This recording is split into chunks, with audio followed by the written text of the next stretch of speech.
Hi. Allow me to introduce myself if you are new to this channel or you're just stopping by. My name is Apat Carmony. I am a singer. I am an actor. I am a songwriter. I also like to write scripts. And I am a inspiring influencer or web star. But now I can add being a teacher to the list of professions. Um, Today's video is going to be my overview video or an update video of my life as a first year junior high theater teacher. And this is going to be an honest and open video. I do have to bite my tongue a little bit here because I am still at a job and I would like to keep this job. And so, yes, I can be as open as I can, but I'm not going to go into specificities such as grades or students' names or staff's names or the area I'm at. All that will be kept confidential for privacy reasons. Um, and for my job's sake. But I want to be real and honest about some questions or lingering questions that some new teachers or first year teachers have. So it's already been the first 6 weeks. Yesterday was the end of the first 6 weeks, and I really wanted to update y'all on what it was like, what was my experience over the course of this first 6 weeks, as well as before that, pre development wise, professional development training wise, and yeah. So, with that being said, let's go ahead and get started. This will be an unfiltered video. What I mean by that is I might say some words. Most likely not. I'll try not to, but it's not going to be edited at any point. So it's just going to be run on through. So let's go. um, the content I am teaching is an elective content. Sorry, core. I am a junior high theater teacher, and so some of this experience that I have been dealing with may not correlate with someone a core teacher might deal with, or someone in a different elective field such as athletics may deal with. Some of this may deal with because I am in the fine arts side of things such as theater arts. And so take it as you will. You might have the same experience in those different areas, but take this with a grain of salt as this is as my experience. I'm not here to discredit anyone else's experience, but I'm just over here giving the honest overview of my experience. So I just wanted to take full disclosure on that circumstance. Okay. So, yes. I wrote some notes here. I'm going to follow along with that. That's why I keep looking down. So that way I'm on track. Okay, so what is your schedule like? What's your daily schedule like? So as part of scheduling goes, my daily schedule consists of every day having a 7 period day. However, I don't teach for all 7 periods. I only teach for 6 out of the 7. Um, as an elective course, we don't get a PLC or a designated planning period. We get a conference, and that's about it. That conference to us as elective teachers at this campus is basically our planning period, if you will. So it's 2-in-1 scenario. But the other negative side of that is we have 6 classes as opposed to the 5 that core teachers would have at this particular campus. So my first period is advanced theater. My second period would be my conference. My third period would be my theater 2 kids, which should be 8th graders, hypothetically. And then 4th, 5th, 6th, and 7th are my theater 1 kids. And that can consist of a lot of 7th graders that are new to junior high and are willing to take a fine arts credit course, or that consists of 8th graders who didn't take theater last year but still need that fine arts fine art credit, and they're taking it this year. And sometimes their 7th grade or 8th graders are mixed, and sometimes they're not. They try their best not to mix them, but obviously that's not always the case in this scenario or in this campus sake. So when is my lunch? Do I have a lunch? When is it? Ooh, my camera's like shaking. Wow. Anyways, sorry. So when is my lunch? My lunch is actually during 4th period. We have a trimester type, not mester, a tri-period lunch where it's 3 different lunches in one period. And so our 4th period is basically a widener period compared to the time lengths of the other periods. And so we separate that into 3 different sections: A lunch, B lunch, and C lunch. And I have the opportunity of being in A lunch. So there is that scenario. Sorry, I'm getting a text message. It's my stepdad. Anyways, so there is that. Anyways, so there's that. Okay. How long are each class periods, and is time management manageable within that time? Class periods are about 50 to 53 minutes. 4th period is about an hour and 10 minutes, give or take. And I don't know the specificities of time, so I'm just ranging. I'm just being full transparent with you. But they're around 50 to 53 minutes. 4th period around an hour and 10 minutes. And so basically, with that time that I'm given, I feel like it's a lot of manageable time. It's a lot of time given compared to what I've heard last year from the campus is that they had 8 periods, and one of the periods was I forgot what type of period it was, but it wasn't really like that beneficial, if that makes sense. I don't know if I'm going to use that word beneficial. I'm using it, but I don't think that's the right word for that, but still. Okay, so now the next section I would like to talk about is the students. So let's talk about that. It's probably why you're here. So let's just get that over with and talk about it. Is it true that they are on grade level or off grade level? Which one of those options are true? They're not on grade level. And I hate saying that. But from what I have experienced through the course of the first 6 weeks is most of the time you give simplified, detailed instructions,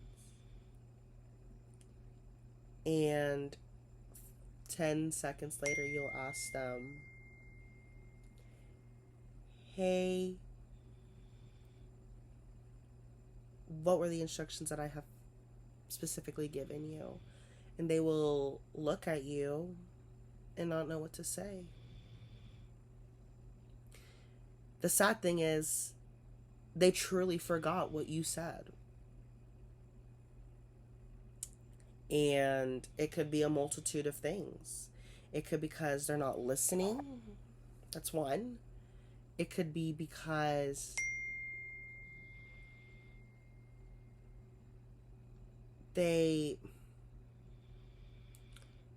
have a low attention span.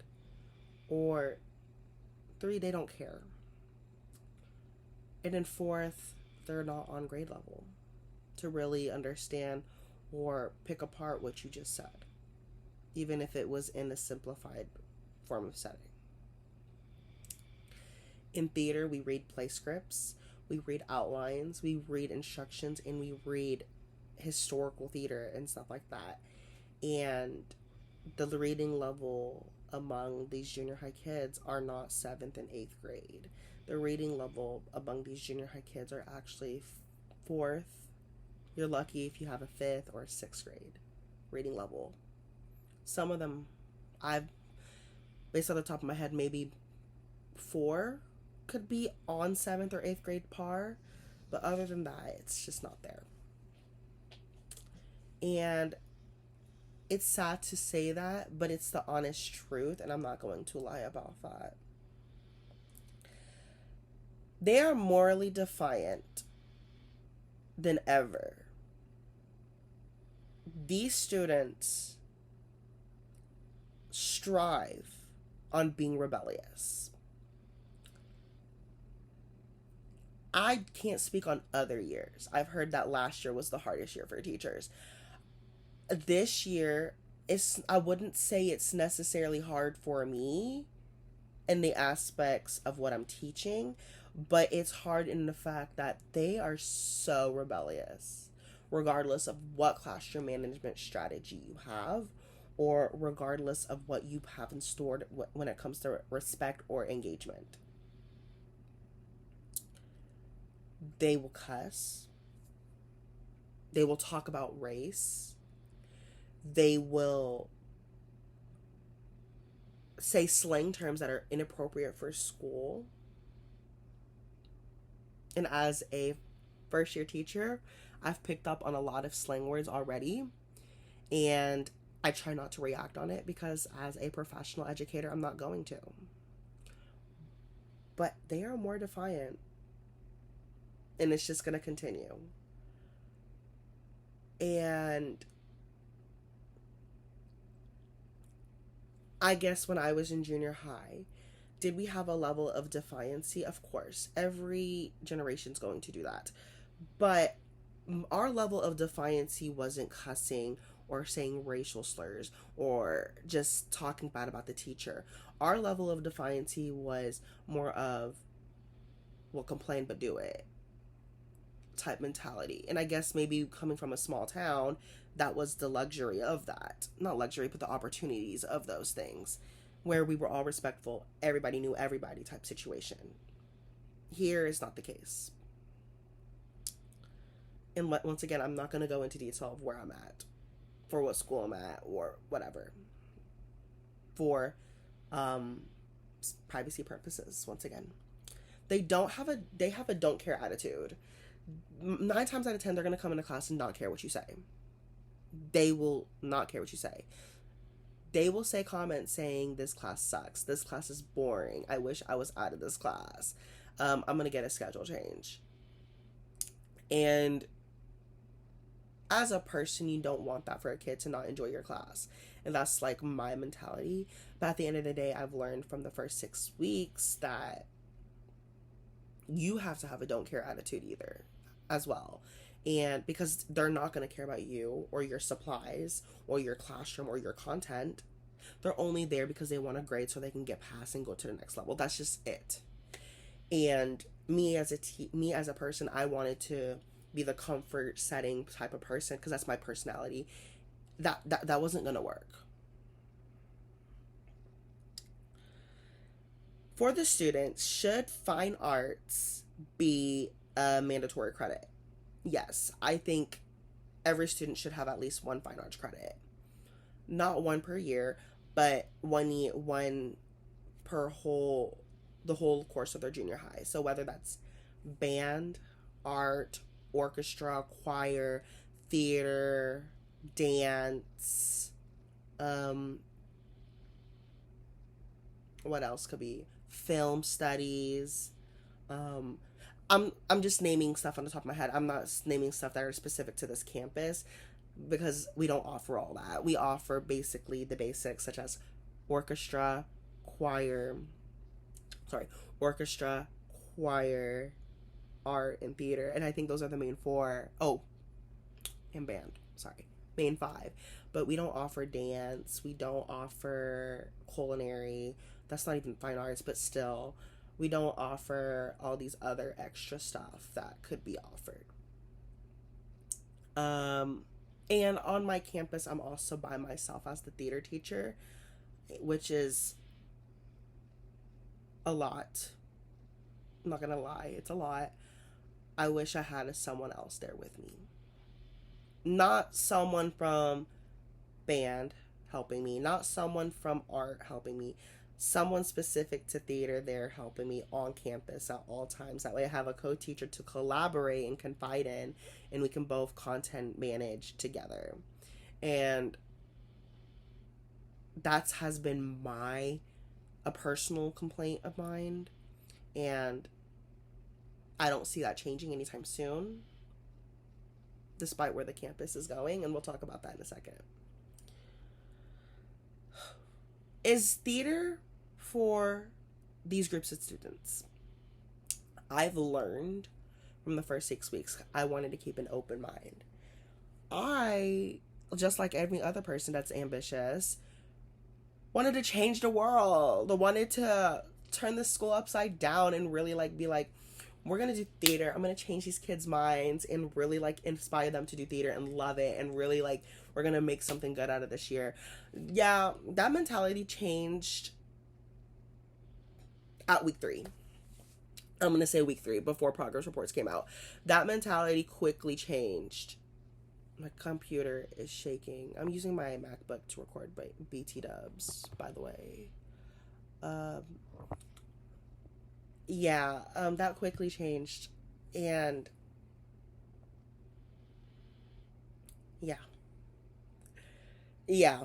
That's all my comments for that, because I don't think these kids care enough about theater. Maybe 3 of them out of the 180 that I'm with care. Not even half. One of the things that I've learned is that some of the classes, especially in fine arts, are a dumping ground for some students. Dumping ground meaning they have to have a fine arts credit. They can't go anywhere else, so they're going to dump them into theater. And that falls back on me. Because despite what baggage that type of person has or student has, they come in there with that, and it disrupts the energy of the class. And then you have to find a way to rekindle that energy while still maintaining control of your classroom. That falls under classroom management, which we will talk about later.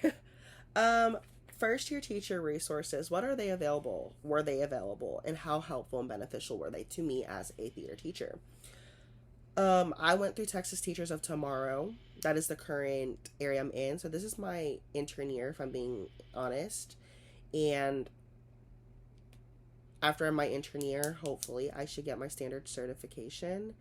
And my Texas Teachers Tomorrow observer or mentor has given me some pointers. And yeah, so that resource is always there and readily available. I'm open to contacting that individual if I need feedback or any assistance on content management, classroom management, behavior management, whatever it's the case might be, but more on the pedagogical side. We had a first year teacher orientation, so new teachers who were new to the profession gets together and really understand the ins and outs of being an educator or facilitator, which I've already learned honestly prior to this on Texas Teachers of Tomorrow from their courses, which is kind of funny. A lot of people like to talk down on Texas Teachers Tomorrow. I actually enjoyed my experience. The staff around the campus is open to communication from the ins and outs. It does not matter who it is. It doesn't matter if I email the coach, or it doesn't matter if I email the principal or the secretary or the instructional coach or the math teacher on the second floor. They're open to communication, and they're open to working with you when needed. You have a campus mentor. I have a campus mentor on my campus. However, I didn't know I had a campus mentor until the six weeks of school. And so that I didn't get to utilize that as much as I don't think I ever needed to, but still. And a fine arts theater coordinator. They're not on campus with me, but I'm opening to contacting that person when needed, and they're there to facilitate me. So, that was just a brief run through of what resources were available to me. I can't go into detail of that because my resources that were available to me are not going to be the same resources available to you. It depends on your campus. It also depends on your district, and it also depends on the area and state you live in. And so, like I said, that part right there may not be readily available to you right off the bat, or until the six weeks, like me with my campus mentor. Okay. Now, how's lesson planning? Is it hard? No. I don't think it's hard. If you know your content and you love your content, you should be fine thinking of things that you can teach in the classroom to manage your time for 53 minutes. I don't have a pacing guide. So my lesson plannings are on a week. I lesson plan on a weekly basis, and so I look at this week and bounce off what I can cover from this week and orchestrate it to the next week's lesson. And so I'm like, okay, so this week we did this. Next week we're gonna do this. So yeah, I lesson plan at a week's time. Me, as a theater teacher, don't have a specific scope and sequence at the current time. There's stuff out there, you can look it up, but sometimes they're not going to be beneficial to you or your students, and so you just got to take it out with a grain of salt when you're doing research. I'll think of things, or I'll look up things of how other teachers ran their theater classrooms with content, and I'm like, ooh, that's not gonna work for me. I'm gonna adapt that to make sure it works for my students and I. But every single time I borrow content, I always give credit, because credit is due where credit is due, and I'm a firm believer of that. I'm not gonna take someone else's credit away. Yeah. But I use my conference time as my lesson plan period. So yeah. How are parent communication? Parent communication is big, no matter what campus you're at. You have to know whether it's having a newsletter home. That's a form of parent communication. Whether it's having a remind, whether it's having a class website or a class dojo, or any from A to Z from those things, whether it's communicating with parents from your gradebook out setting, or communicating them from Canvas or Blackboard, depending on which interface you're using as regards as a teacher. But that's big. Or phone calls home, or emails. Those are different types of parents' communications, and I have utilized almost all of them. I say almost because there's probably some there I just named because they correlate with another interface that I'm already using. And so, yes, I've communicated with almost all of them, and that's a big thing. That's a big thing. Yeah. This is something I want to be brutally honest. As a teacher, and this is from my experience, I've already had a lot of observations. You're going to get a lot of observations as a first year teacher, and I guess I can put that under first year teacher resources.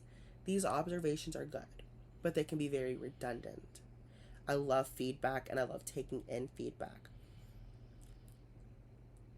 But here's the thing that I'm going to be honest. I'm not saying do not listen to the feedback. I am saying some of the feedback, you're going to look at it and you're going to be like, okay,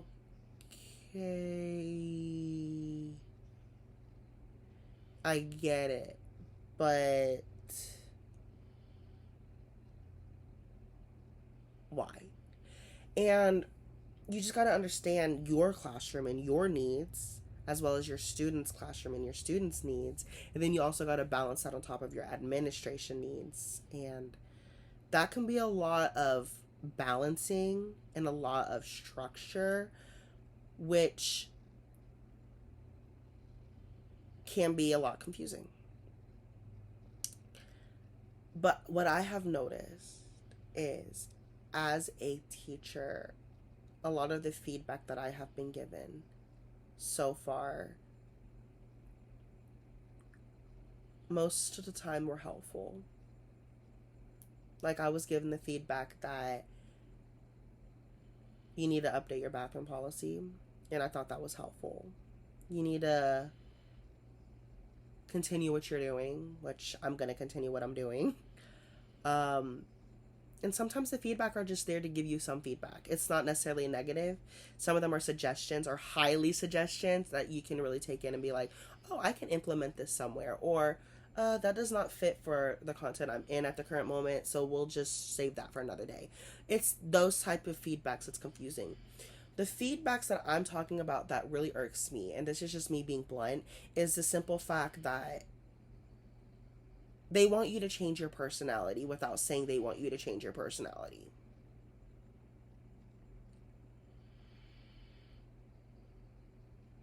Yeah.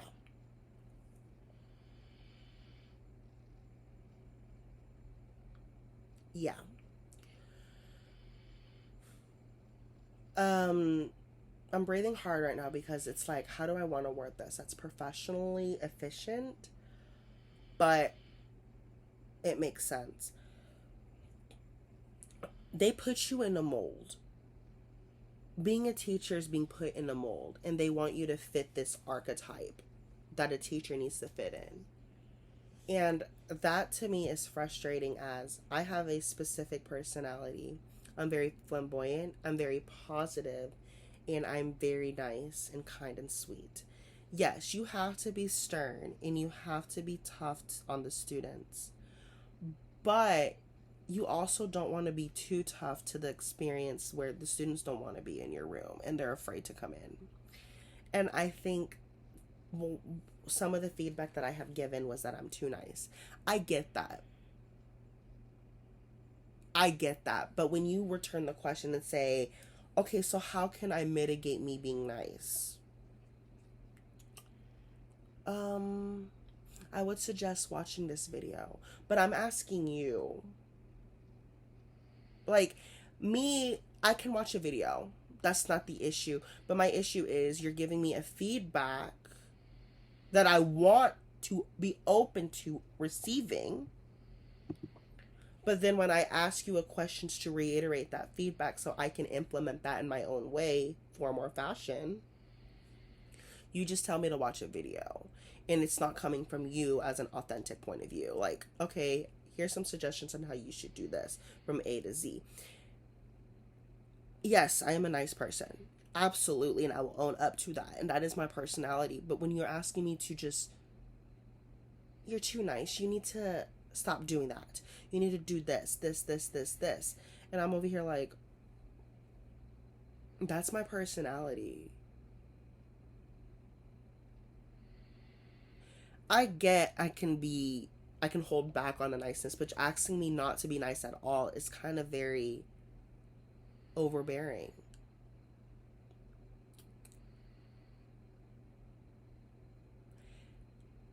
I think me being honest, I think once I received that specific feedback of the way I took it as changing my personality or just not receiving answers to the questions that I've given or specific answers, but telling me or redirected me to go watch a video, I think that to me is that changed my mentality. I love teaching theater. That's actually been really fun. That's been my favorite part about this whole experience for the 6 weeks. I love teaching theater.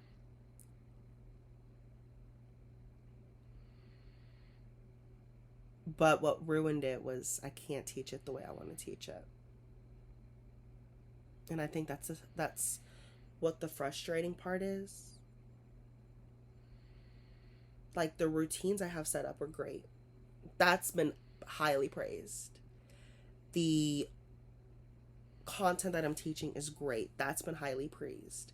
It's just my approach of niceness when it comes to talking has been different because growing up, I've never had a teacher who's talked to me in the way I'm talking to these students. And that's just, I guess that's the culture now.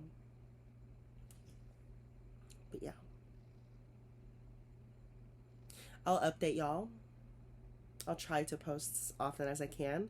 But this is my journey as a teacher, and I hope you stick around for my journey as a first year teacher, as well as a first year intern at From Texas Teachers of Tomorrow, and how that's going. With that being said, see you on the next time.